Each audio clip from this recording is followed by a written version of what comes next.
The moment you hit play, something invisible started to move. You might think you clicked out of curiosity, but your soul knows it wasn't a coincidence. Because this video wasn't made for everyone. It only shows up for those who are ready. And if you're here, something in you has already started to remember. You'll notice it today because in the next few minutes, you're not just going to hear about the secret of Thoth. You're going to feel it happening inside you. Something real. Something that activates a forgotten frequency. The same one that lets you see beyond matter. But before we go on, leave a comment right now. I felt the call. That phrase is a vibrational key. And each person who comments strengthens the field this video carries. What you're about to experience here isn't a pretty theory nor a mystical ritual. It's a revelation that shifts your perception because Thoth didn't leave a manual. He left a code. And that code is revealing itself now, but only to those who stay until the end. So take a deep breath. Feel what's already starting to move inside you. Because in the next few seconds, you're going to cross the point that separates the physical world from the invisible reality that's always been guiding you from behind the veil. The true light is not seen with the eyes, but recognized with the awakened spirit. When we talk about Thoth, we're not talking about a figure lost in the myths of the past. What we call a god was, in fact, a consciousness, an intelligence that manifested in different eras, different cultures, but always with the same purpose, to preserve the truth that cannot be erased. In ancient Egypt, they gave him the image of a being with the head of an ibis because the ibis is a bird that walks between worlds, the earth and the sky, the mud and the light. And Thoth is exactly that, a messenger between dimensions, a coder of the invisible. But to limit Thoth to a character from mythology is to misunderstand his essence. He was never just a worshipped deity. He was, and still is, a guardian of alchemy soulmates. His presence moves through time because it's not bound by time. It vibrates in the spaces between the visible and the invisible, in the fragments of wisdom that resisted being forgotten. And that's why you begin to feel his presence, even if you've never heard his name before. Have you ever wondered why certain ancient symbols still touch you in a way that's hard to explain? Or why names like Hermes, Tahuti, Enoch feel strangely familiar, even if you've never studied anything about them? It's because Thoth doesn't act through the mind. He vibrates through ancestral memory. He speaks to the part of you that already knows but has been silenced. In ancient Egypt, he was called Judy, and he was described as the one who wrote destinies, who calculated celestial cycles, who measured time with divine precision. But what he truly measured wasn't chronological time. It was the hidden rhythms of the soul. Every heartbeat, every breath, every subtle choice was like a note in an invisible score that Thoth could read.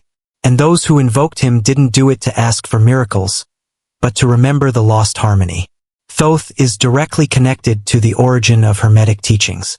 He's pointed to as the mind behind the Emerald Tablet, a small text but loaded with a vibrational density capable of altering the consciousness of anyone who contemplates it with presence. He didn't write just with words. He wrote with vibration. Every letter, every line carried a living geometry. It was as if the words were maps to access more subtle levels of reality. And this isn't a metaphor. Many accounts throughout history confirm that just by meditating on Hermetic principles, real changes begin to happen in a person's life. But what makes Thoth so special isn't what he said. It's how he taught. He didn't shout. He didn't perform theatrical miracles. He whispered. He left clues like someone planting a riddle, hoping that only the attentive would notice. He knew that true awakening doesn't happen by force, but by recognition. And for that reason, everything he left behind was in the form of a key, a code waiting for someone with the right vibration to activate it. And now, maybe for the first time, you're feeling that vibration.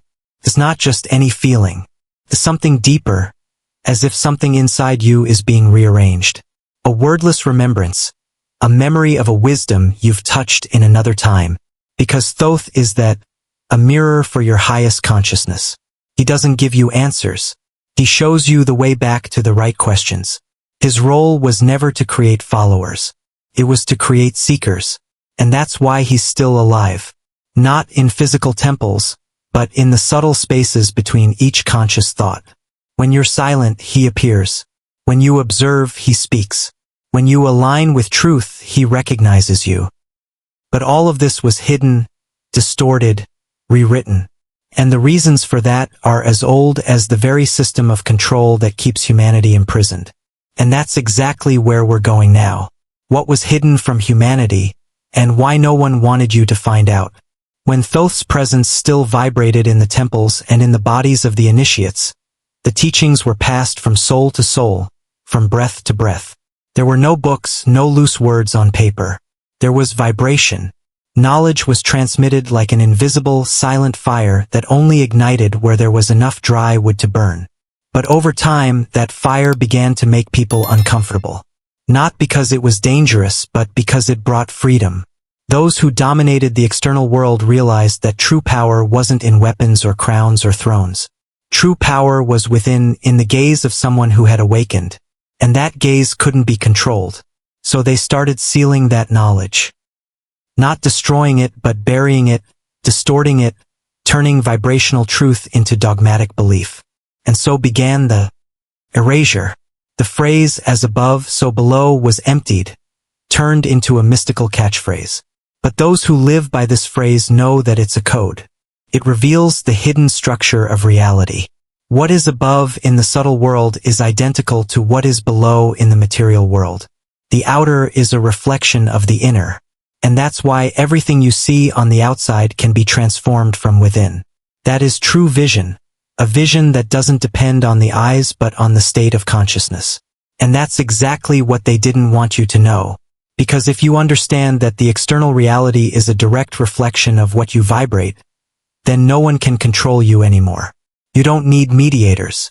You don't need intermediaries. You become sovereign. And a sovereign being doesn't serve the system's interests. That's why what was once freely shared among initiates started being protected by symbols, metaphors, and layers of secrecy. The truth was encoded, disguised in myths, hidden in manuscripts, concealed under the cloak of institutionalized religion. And worst of all, what was once pure expansion became a threat. The Emerald Tablet, one of the most powerful texts ever written, stopped being studied with the heart and started being analyzed like a logical puzzle. But it wasn't meant to be understood with the common mind. It vibrates, it pulses, it activates. And when Thoth wrote in it that all is mind, he wasn't talking philosophy. He was talking structure, origin, about how everything you call reality is, in essence, a thought in continuous vibration. That phrase alone is enough to break the illusion of separation. Because if the all is mind and you are part of the all, then your mind plays an active role in creating reality. You are not a victim of what happens. You are a co-creator. But this awareness was torn from the center of humanity. And what was put in its place? Fixed beliefs, absolute truths, doctrines that limit instead of expand. The vision beyond the physical wasn't erased by accident. It was muffled so that you would settle for what you can see, touch, measure.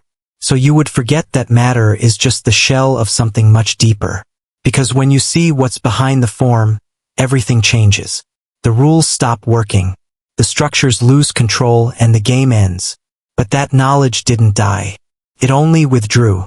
And now, little by little, it's starting to rise again.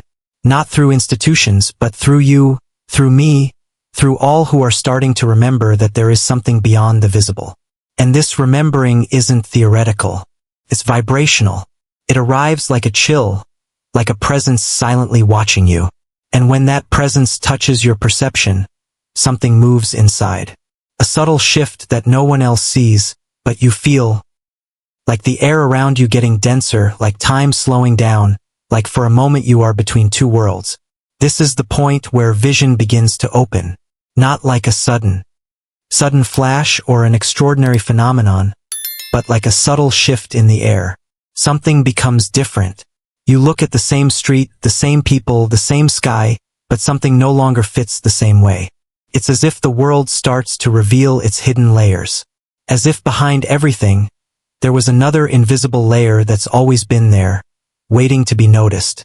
This moment doesn't shout. It whispers. And if you're paying attention, you'll notice it's a vibration that starts pulsing in silence. An invisible, almost imperceptible field that surrounds all things. Suddenly, you feel the walls breathe.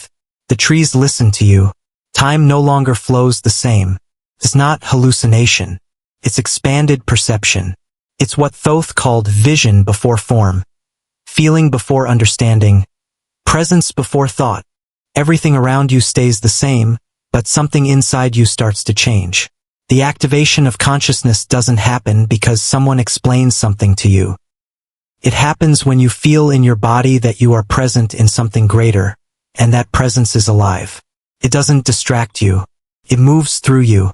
It's like a forgotten part of you is beginning to wake up from the inside, like the soul rising after a deep sleep. This is the beginning of alignment with the vibrational field.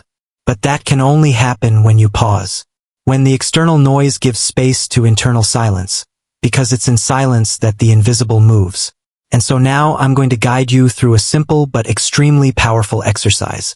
You don't need to close your eyes. Just pause for a moment. Take a deep, conscious breath. Feel the air coming in. Feel the air going out. Don't try to control anything. Just observe.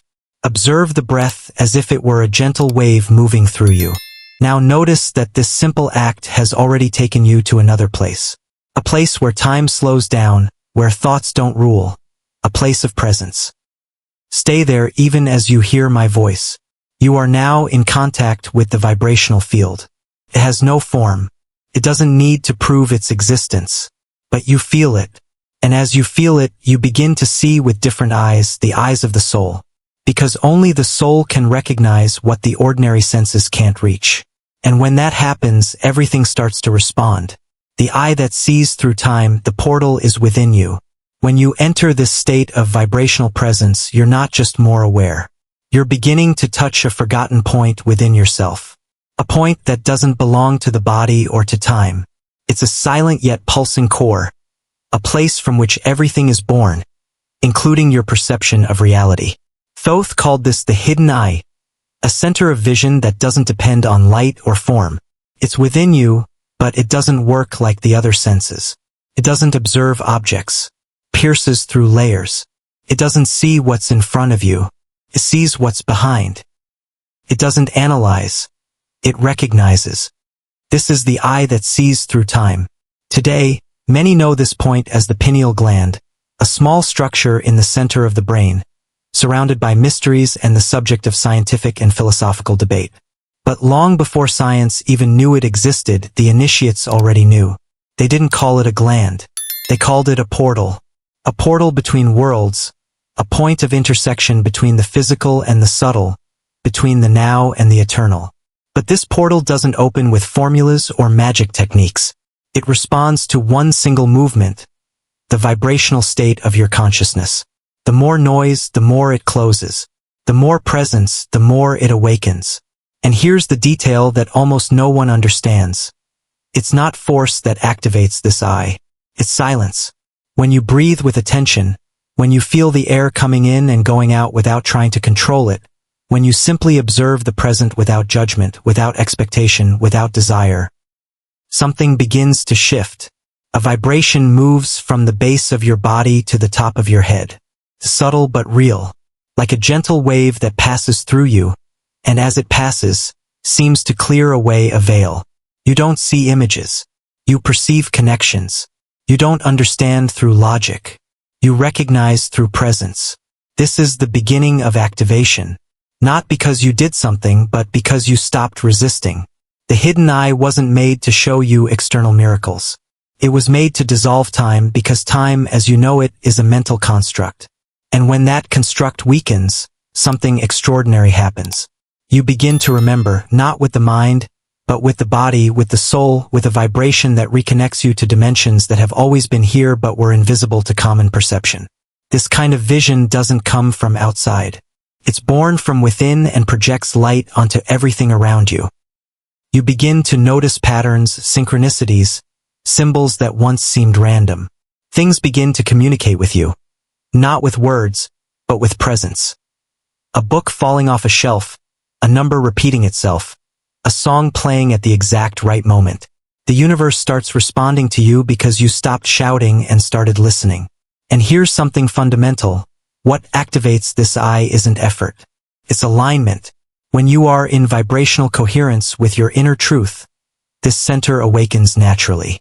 And the awakening is not an event. It's a process. It starts with small perceptions. It grows with trust. And it deepens with surrender. And when it opens, even for a few moments, you understand that you're no longer limited to your body. And in that feeling, your consciousness touches a subtle frontier, an almost imperceptible line that separates what you call me from the rest of existence. Except when you cross that line, you realize it never really existed. It was a mental illusion, a structure created to protect something that never. State of inner alignment. Because when a human being thinks, they're not just thinking, they're vibrating. And the universe responds to vibration, not to surface-level intention. That's why the ancients used to say, to think is to create, but not in the mental sense, in the vibrational sense. Thinking with the body, feeling with the consciousness, aligning thought, emotion, and frequency until the field responds. And it responds. You've already noticed this. When you're in sync with something, doors open. The right people show up. Ideas flow. Seems like coincidence, but it's not. It's vibration in action. The field of creation, recognizing your frequency, and manifesting what you already are inside. But few access this consciously. Most live trapped in automatic thoughts, reactive emotions, inherited beliefs, and all of that creates too. But it creates unconsciously, creates chaos, creates repetition, creates stagnation.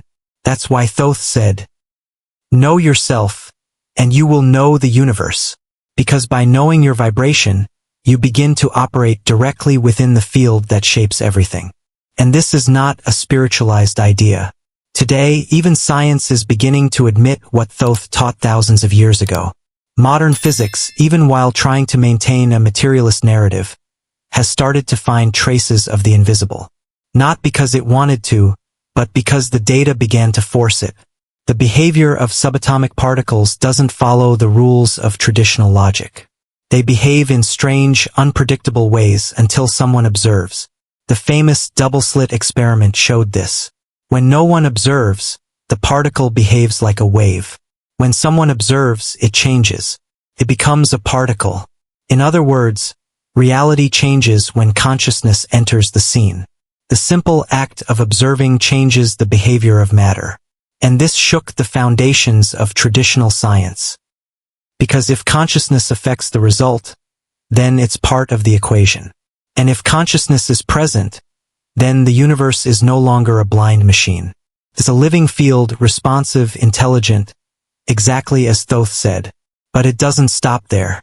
Quantum entanglement shows that two particles can communicate instantly, even when separated by vast distances. If one changes, the other responds, as if there were an invisible connection between them. And this is not theory. It's measured. It's documented. It reveals that there is something beyond space. A link that connects everything. A field that is non-local, that respects neither time nor distance. A field that vibrates like a single organism. The code that unlocks your inner vision. Thoth never wanted you to believe in words. He always pointed toward a state, an inner place where truth reveals itself effortlessly without reasoning. And it's exactly here that you begin to access the central code he left behind. But pay attention. This code isn't hidden in secret symbols or lost formulas. It's too simple to be complicated, yet too deep to be superficial. This code is vibrational. It happens when you combine three things: silence, attention, and subtle perception. It seems simple, but it requires a kind of presence that few people can maintain. The silence Thoth taught wasn't just the absence of sound. It was an inner space where the mind surrenders, where the chatter of thoughts loses strength, and something finer arises. Something that listens without judgment, that observes without interference. Attention is the second pillar. Not forced attention that tires you out, but living attention. The kind of presence you feel when you're in front of something sacred, even if you don't understand why. It's when you look at something ordinary and realize it's filled with meaning, because you stopped looking with your eyes and started seeing with your being. And subtle perception is the third point. It's listening beyond sound, feeling beyond touch, Knowing that didn't come through logic but landed in the soul like a scent no one sees yet changes the whole room. When these three elements align, something inside you lights up. A center that was dormant awakens, and you begin to see the world from within it. This is true inner vision. It's not an image. It's a state, a kind of vibration where the separation between you and what exists disappears. Everything begins to respond differently. Life listens to you. The signs multiply.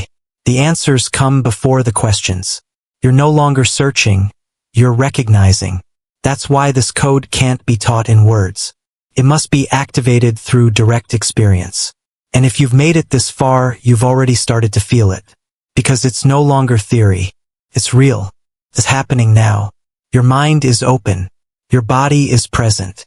And your field is vibrating at a different frequency. And once that frequency stabilizes, there's no going back. You've already crossed the veil. The sensation is subtle but undeniable. You no longer look at things the same way. Words carry more weight. Encounters gain new depth. Places emit signals. And you feel like something broke inside you but not in the sense of damage. It was a shell that fell away. A structure that once protected you but also limited you. After that, you can't fit into the same stories anymore. You can't be distracted by what used to distract you. The surface no longer satisfies you because now you've touched the origin. You've realized that everything is vibration. Everything is consciousness. Everything is a reflection of who you are. And that changes everything. But here comes the most important part. Seeing beyond the physical world is just the beginning because the real work starts now. The challenge is no longer perceiving. It's living with that perception. It's bringing the invisible into daily life. It's acting from consciousness even when everything pulls you back into autopilot. Thoth always warned about this. Awakening is a portal, but it's not the final destination. It's a call to a new way of existing. A way where you don't react, you choose. Where you don't depend, you create. Where you don't follow the external flow. You vibrate a new field around you. And it's in this new field that your reality begins to reorganize. The same situations show up, but your response changes. The same people appear, but you see them with different eyes. Life goes on, but the one living it is no longer the same. Because now you understand. You're here to remember, to create, to expand, and to live with presence. And the good news is you're not alone. There are paths, practices, guides, and experiences that can take you even deeper. This was just the beginning. But now you already have the foundation. You already feel the vibration. You've already accessed the soul's point of return. And in the special video we prepared, you'll go deeper into this awakening.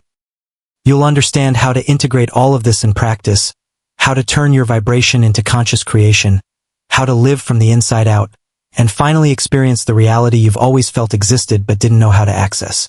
If you felt something different during this video, comment below right now. I crossed the veil. This phrase isn't just a confirmation. It activates a frequency. And when you write it, you anchor this new vibration within yourself and strengthen the field we're creating together. And don't leave just yet, because I've set aside a special video that takes you to the next level of this journey. It's showing up on the screen now. Click there and I'll see you on the other side. What you're going to see there might change everything.